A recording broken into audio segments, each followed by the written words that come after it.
Welcome to the English Matura with JB podcast. Did you know that humans have been gathering around fire for over 1 million years?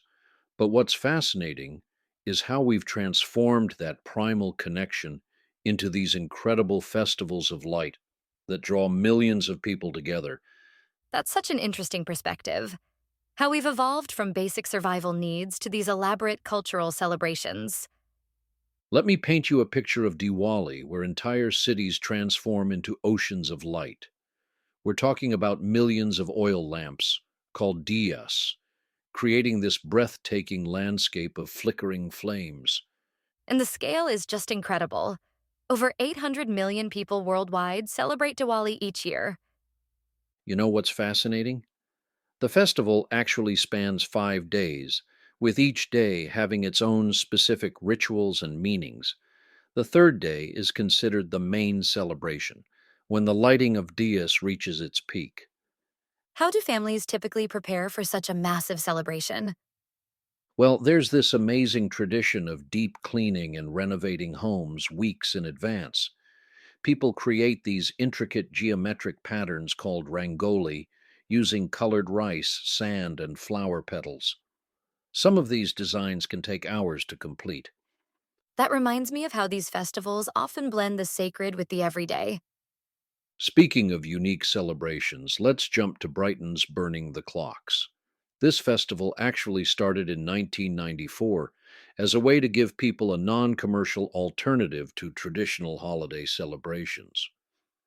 The timing is quite significant too, as it happens during the winter solstice. Exactly.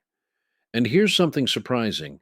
They typically have around 2,000 participants carrying lanterns, but the crowd watching can swell to over 20,000 people. That's quite a turnout for a relatively young festival. Now, let me tell you about Yipeng in Thailand. Imagine thousands of lanterns released simultaneously, creating what locals call the River of Light in the sky. The festival typically releases over 10,000 lanterns in a single evening.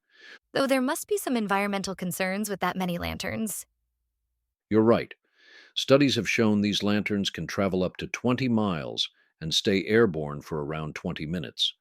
That's why many locations now require biodegradable materials and restrict launch zones. Let's talk about St. Lucy's Day. It's such a different take on a light festival. Indeed, the tradition has evolved significantly since the 1700s. Originally, the eldest daughter would wake the family wearing the crown of candles, but now it's become this community wide celebration involving thousands of participants. And they've adapted it beautifully for modern times, haven't they? Absolutely right. While traditional beeswax candles are still used in some ceremonies, most celebrations now use LED lights. It's a perfect example of how these festivals evolve while maintaining their core meaning. What strikes me is how each festival approaches the symbolism of light differently. That's such a crucial observation. In Diwali, light represents knowledge over ignorance. For Yi Peng, it's about letting go of the past. Burning the clocks focuses on marking time's passage, while St. Lucy's Day brings hope during the darkest days. These festivals really show how universal the symbolism of light is across cultures. And here's something fascinating. Researchers have found that participating in light festivals can actually impact mental health positively, especially in regions with limited daylight during winter months. That makes so much sense from an evolutionary perspective. Looking ahead, many of these festivals are adapting to modern challenges. Some are experimenting with drone light shows instead of traditional fireworks, and others are developing eco friendly alternatives to sky lanterns. It's encouraging to see traditions evolving to become more sustainable.